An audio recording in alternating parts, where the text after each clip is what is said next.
In this video, I'm going to show you how to train for a marathon, an Ironman, biking over 300 kilometers using only AI. So there's a lot of work that needs to be done even before you start running, cycling, swimming. We talked about bike fitting. In terms of running, I would highly recommend getting a Ironman coach. The one that we have on our team is Jamison Pluis. He's one of the top ranked Ironman to come out of Canada. So he does everything from swimming form dissecting, run training, Ironman programming, run form evaluation, all of those things. So you want to make sure that your bike fits well, your run form is solid and that it's efficient using a trainer, and that your swim form is efficient as well. The next thing that we're going to layer onto weeks 1 and 4 is you're going to do 2 to 3 strength build a week. This consists of a simple push-pull leg circuit using a subsequent load adjustment. You're going to go heavy 1 week, and then the second week is primarily going to be based around stability and muscular endurance. On top of every single one of these days, you're going to layer on a 3-piece superset core circuit that revolves around mountain climbers, core stability, planks.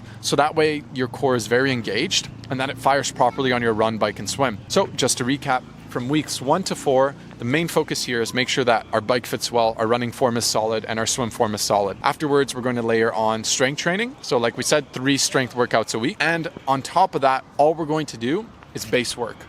So what that means is running no more than 5 kilometers for those first 4 weeks per week. So layering on a 1 kilometer run on the rest days of the gym circuits. So this usually looks like Monday, Wednesday, Friday, we have our strength days. On Tuesday and Thursday, we can do a 1 kilometer run that increases by 500 meters every single week. And you want to keep this in zone 2. Zone 2 is based on your max heart rate, and that's your oxidative steady state cardiovascular zone. So you can track that by getting a Garmin wearable. Mine's in my bag over there. I'd highly recommend the Garmin 295, and that will help you stay in the right heart rate zone. On top of that, with your bikes, after you get your bike fit and that's said and done, you can start doing some simple bricks, like doing a 30-minute easy bike and then going into your 1 kilometer easy run. Afterwards, for the first 4 weeks of that base work, you can also start picking up swimming. This is probably going to be one of the hardest adaptations because of the exhale methods that revolve around swimming. In every other sport, you have an abundance of oxygen, whereas with swimming, you are limited to your exhale and inhale timing, which is good because it helps increase your VO2 max and it helps your body convert energy a lot more effectively, but it is a skill that's going to take 4 to 10 weeks to really get right. So by doing all of these things properly, you're building up your base for the first 4 weeks, and then afterwards, depending on what limitations still arise, you're going to keep building your base. So with your running, with your swimming, with everything, you're going to make sure that your body is adjusting to the new type of load. And it really does depend where you come from. If you have never done any weight training or endurance training, it's going to take you a lot more than 4 weeks to make sure that you're not feeling sore after all of these instructions and all these things that I've been pinpointing. So your base block can range anywhere between 4 to 16 weeks. And afterwards, the only real thing that you're going to do to adjust everything is you're going to keep your strength increments at around a 5% increase. When you hit your natural plateau, you want to not prioritize hypertrophy or strength as much. You want to just stay at a maintenance, healthy weight in terms of your strength, but you want to increase the duration of your cardiovascular activities. So your bikes, your runs, and your swims, you want to increase the duration.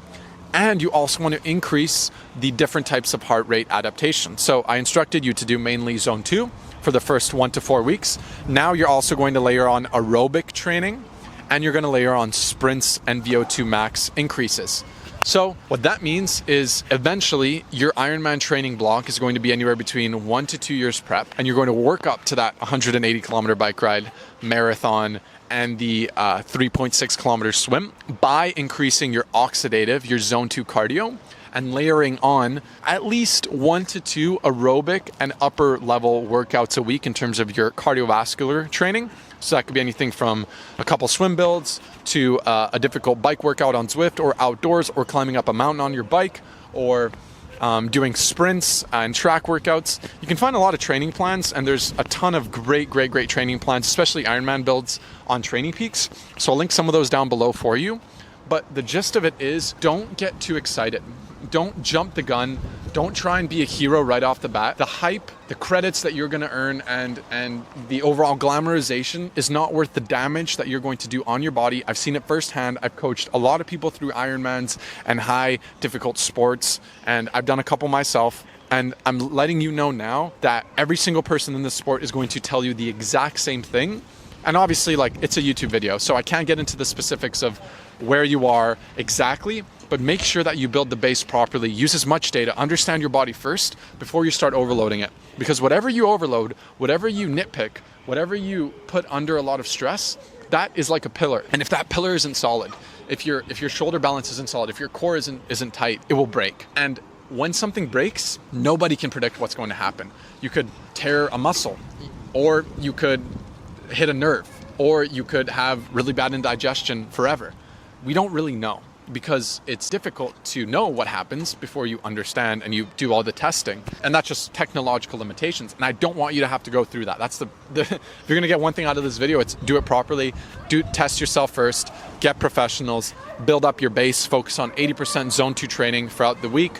Don't overload on the strength. Make sure you're doing things like Copenhagen planks, and you're tackling your oblique stability and a lot of other things, but just really focus on doing the start right.